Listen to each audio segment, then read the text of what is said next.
If you've ever looked into topics like how to be more productive or how to get more done in less time, you've probably come across something called task batching. Task batching is the idea that you can group tasks together by the part of the brain that they use. So, like all of your calls would be together, or sending all of your emails would be together. And in theory, it sounds great. But the reality is, it doesn't work for most brains. It doesn't work for my brain most of the time.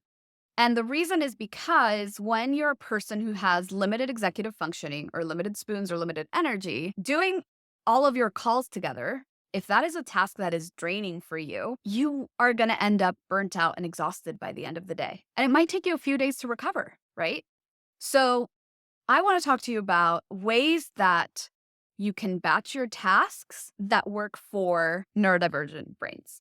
If we haven't met yet, I'm Isabel. I'm a recovering perfectionist. I am a dog lover. I am a brand designer. And I love talking about all things productivity, content design, branding, business, and especially about embracing your weird and embracing who you are and using that in your favor to build a better brand, business, and life. Now, back to task batching. If you don't know what task batching is, it is literally just grouping the tasks together. So, for example, if you had 5 calls to make this week, you would make them all in one go. Like I said, this doesn't work for a lot of people because we don't have the energy to do it that way. But there's other ways we can batch tasks that do help. So, 1, by context. Batching by context actually comes from David Allen's Getting Things Done book. He talks about it in a great way, and it's basically asking yourself, what do you need for this task to get done? And by what do you need, I mean literally what do you need? Where do you need to be? What item do you need to have? There's things that you can do on your computer, and you can only do them on your computer. There's things that you can only do if you have internet connection. There's things that you can only do if you're at the grocery store, right? So the reason we add the context to the task is because it allows us to filter out all of those things that we can't do right now because we don't have access to the right context. So if I'm at the waiting room of the dentist's office and I'm on my phone, but I don't have an internet signal for whatever reason, I can do things on my phone that don't require internet. So what are those tasks, right?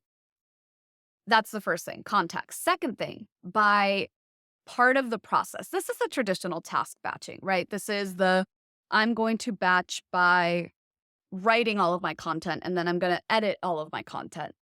But what I want you to take into account is how much of this you can do before it exhausts you. This is going to be different for everyone because some people are energized by making calls. Some people, like me, are drained by making calls. Some people are energized by editing videos. Some people are drained by editing videos. So you need to find out what tasks are energizing for you and what tasks are draining for you. And for the draining tasks, if you're going to do them by process, limit the time that you work on them. So instead of saying, I'm going to make all 15 calls today, say, I'll make 3 calls today. So you're still batching in the traditional way, but you're limiting the time so that you don't use all of your energy and all of your executive functioning. The third way is by energy. This has been the biggest game changer for me because I used to put myself down all the time when I had planned this perfect day to get all of these things done, and then I didn't sleep well, or I woke up with a headache, or I just woke up with no energy, and I just couldn't get those things done.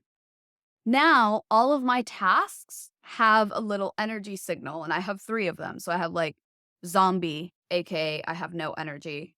I'm a normal human, which is most of my days. And then I have a superhuman, which is those days where you wake up with the energy of someone else and you don't know where it came from.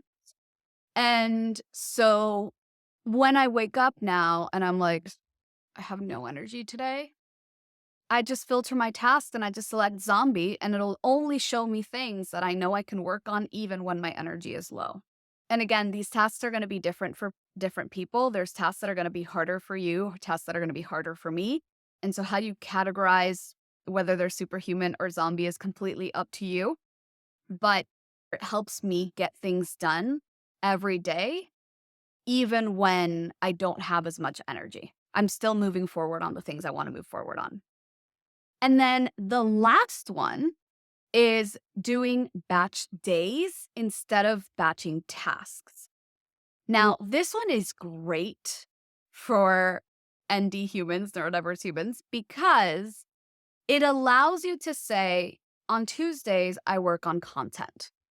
Content is a very broad category. This allows you to either create content or record video or edit video or schedule content out or write content or make visuals or take photos. There's a gazillion things that fall into that giant category of content. But what you're doing is you're telling your brain, hey, every Tuesday we work on content. So if I wake up on a Tuesday, which is my content day, and I say, okay, today's my content day. Oh, but I have no energy. Then I might be working on scheduling out posts that I already have written or making some graphics because that's honestly a task that's great for me and easy for me to do. But you can sure bet that I am not going to be recording YouTube videos, that I'm not going to be writing new content, I'm not going to be editing videos because it's not something that is easy for me to do. If I have no energy, I don't want to get up and do the whole thing and take pictures and all of that, right?